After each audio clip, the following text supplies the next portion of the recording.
Dieu a soif. Le Christ, au bord du puits de Jacob, a soif.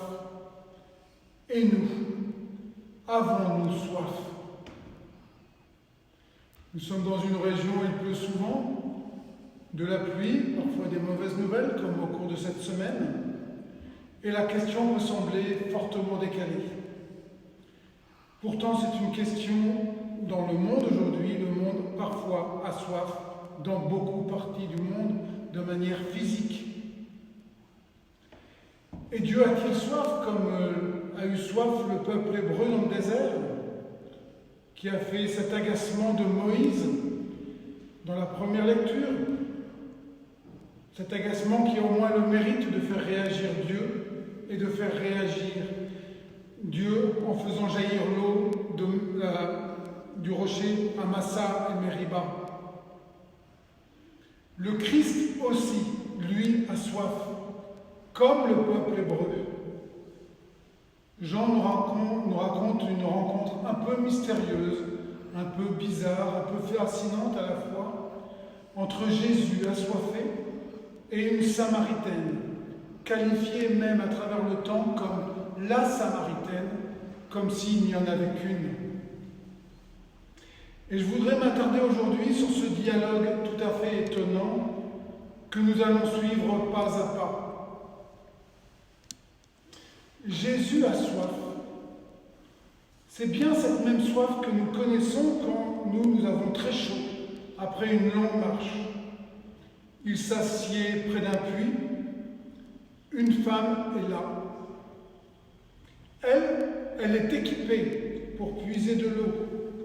Elle a une jarre, elle a une outre, une corde.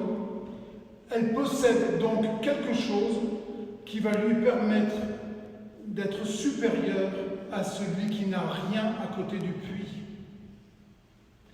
Et Jésus, lui, demande à boire.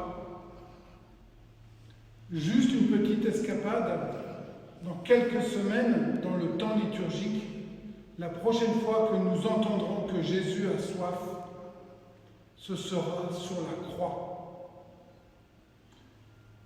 Aujourd'hui, Jésus avoue ce besoin physiologique.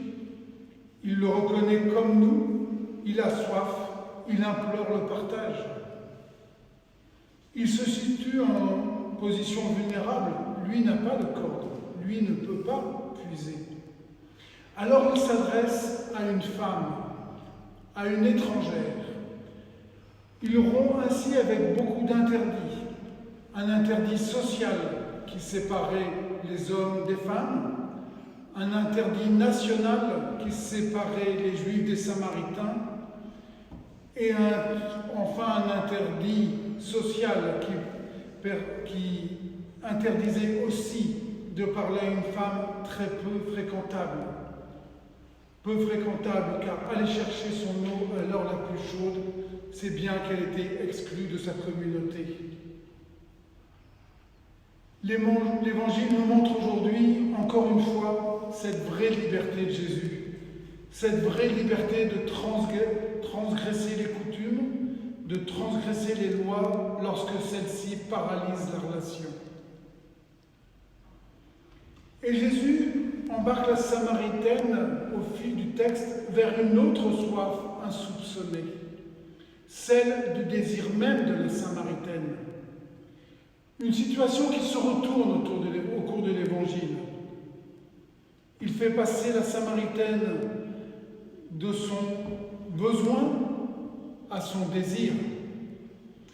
Ah, si tu savais le don de Dieu! Et il s'agit là d'ouvrir le regard intérieur, de se plonger aux racines de besoin, et pour enfin basculer vers le monde du désir. Creusons en nous ce puits de désir de Dieu pour y laisser jaillir l'eau vive, celle dont nous le savons, le Christ est la seule source. Passer d'une eau qui désaltère à une eau qui fait vivre. Plus loin dans le texte, Jésus pose une question à nouveau étonnante dans les conditions de sa marche et de sa présence au bord du puits. La question, la voici. Va, appelle ton mari et reviens. Qu'est-ce que vient faire cette question à ce moment-ci? Peut-être pourrions-nous la reformuler autrement. Va donc chercher celui qui t'avait été donné pour combler ce désir d'amour. Va donc chercher celui que Dieu t'avait donné à aimer. Nouvelle question du Christ pour aller au plus profond. Et la Samaritaine est à nouveau interrogative, bousculée. Elle n'a pas eu un mari, mais plusieurs. Elle est passée de mari en mari. Mais aucun ne l'a vraiment comblée. Son cœur est resté assoiffé. Et voici que Jésus lui découvre ce manque.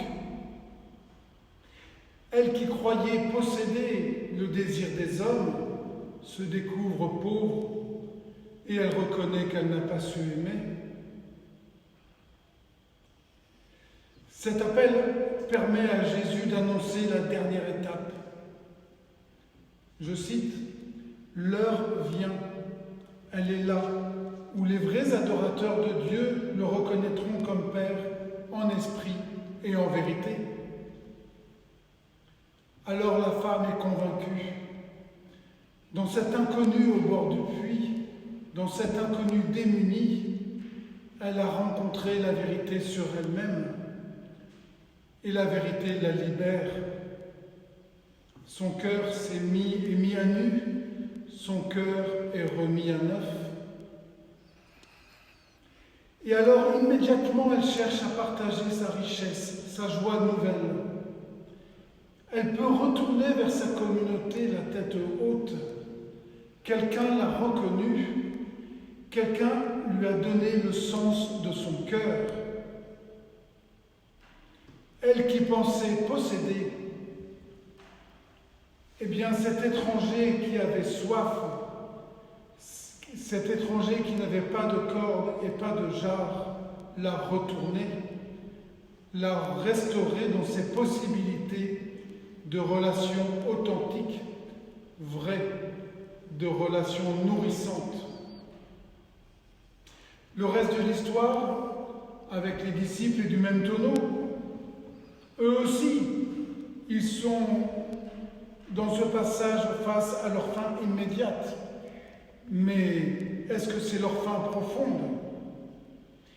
Ils sont pour l'instant confrontés à leur nourriture matérielle, qui va sans doute annoncer celle dont ils auront besoin pour vivre pour l'éternité.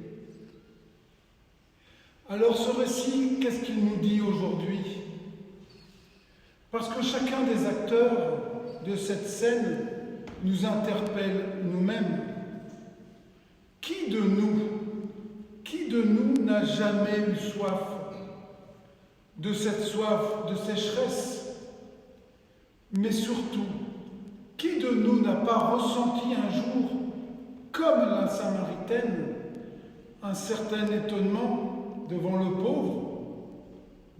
pauvre que nous avons croisé, devant le pauvre qui a fait que son dénuement nous interpellait, et surtout interpeller notre abondance, peut-être même notre suffisance.